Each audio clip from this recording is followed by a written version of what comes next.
मंडळी, सावरकरांच्या भाषेत सांगायचं तर हिंदी महासागर, सिंधू सागर आणि गंगासागर यांच्या संगमावर आहे कन्याकुमारी।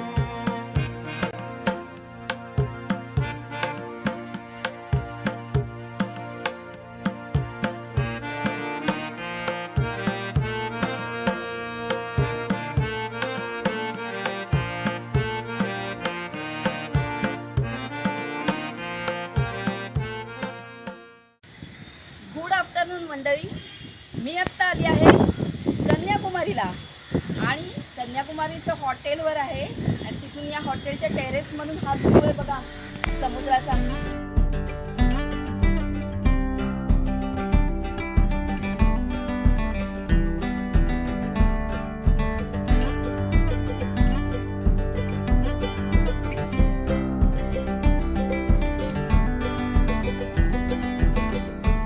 काय सुंदर समुद्र दिसते, 3 शेड्स दिसतात समुद्राच्या छान कन्याकुमारीच्या।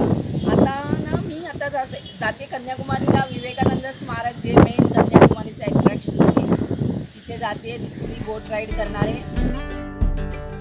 कन्याकुमारी तामिळनाडू राज्यात असलेले भारतातील सर्वात दक्षिणेकडील ठिकाण। भारतातल्या सर्व मोठ्या शहरातून कन्याकुमारीला रेल्वेने पोहोचता येते। पण तुम्हाला जर फ्लाईटने यायचं असेल तर सगळ्यात जवळचं एअरपोर्ट आहे त्रिवेंद्रम। त्रिवेंद्रम ते कन्याकुमारी हे अंतर साधारण 90 किलोमीटर आहे। म्हणजेच त्रिवेंद्रमहून कन्याकुमारीला यायला आम्हाला साधारण 3-3.5 तास लागले होते। त्रिवेंद्रमहून कन्याकुमारीला यायला टॅक्सी, रेल्वे व बस असे सगळे पर्याय उपलब्ध आहेत।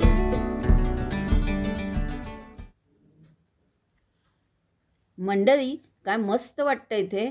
आत्ता जस्ट आली आहे वर बोटीतनं, एक 5-10 मिनिटाची बोट राईड आहे।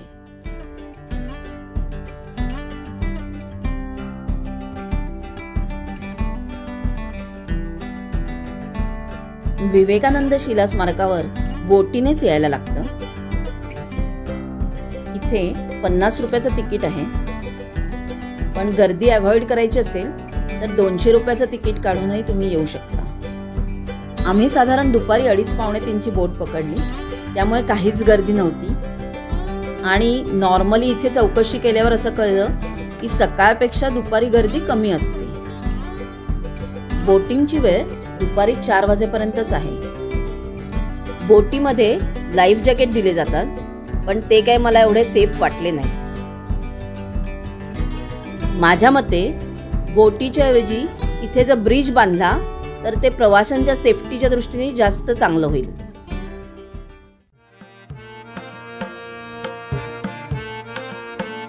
सन 1893 मध्ये शिकागो येथील जागतिक सर्वधर्म परिषदेत सर्व विश्व समुदायाला बंधू आणि भगिनींनो असे संबोधून हिंदू धर्माची व परंपरेची महती सांगणाऱ्या स्वामी विवेकानंदांच्या स्पर्शाने पावन झालेली ही जागा।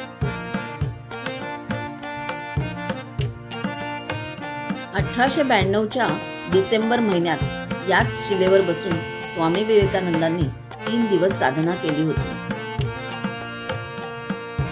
स्वामी विवेकानंदांचे हे स्मारक या जागी उभारणे ही सोपी गोष्ट नव्हती। श्री एकनाथजी रानडे यांच्या अथक परिश्रमातून व संघर्षातून 1970 साली भारत मातेच्या या थोर सुपुत्राचे हे स्मारक उभारले गेले।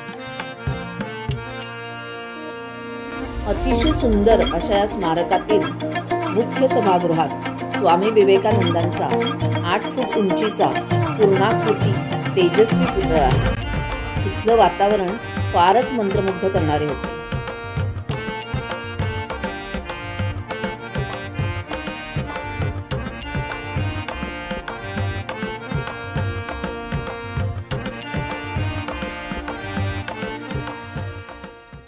इथे या स्मारकाच्या इथे कन्याकुमारी देवीच्या पायांचा ठसा आहे।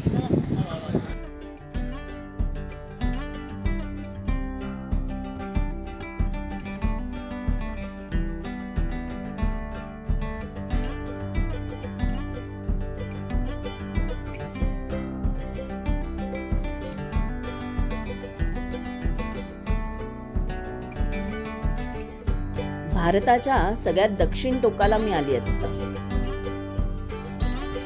खूपच मस्त वाटतंय. आयुष्यात प्रत्येकाने एकदा तरी इथे यायलाच पाहिजे. शिला स्मारकावर आदळणाऱ्या या लाटा पाहून मला सावरकरांच्या काव्यपंक्ती आठवल्या.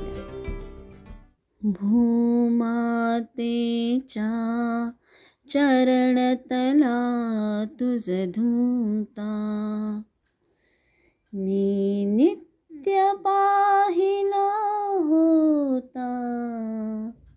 सागरा प्राण तळमळला तळमळला सागरा.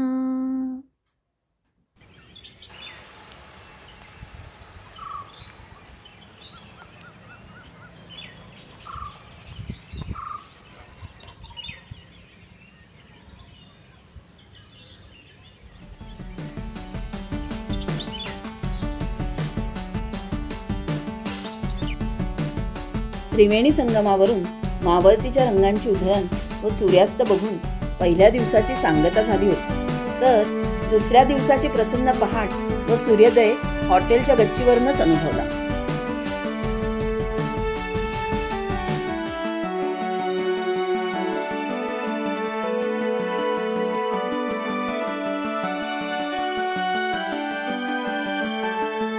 कन्याकुमारीची एक गंमत म्हणजे इथे सूर्योदय आणि सूर्यास्त दोन्ही समुद्रातच बघायला मिळतात.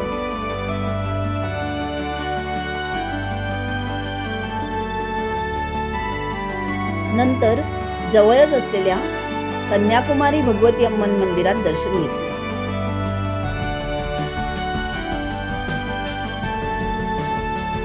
मग सर्वाना हॉटेलमध्ये मस्त ब्रेकफास्ट करून गांधी मेमोरियल आणि सुनामी पार्क बघून त्रिवेंद्रमला परत निघालो.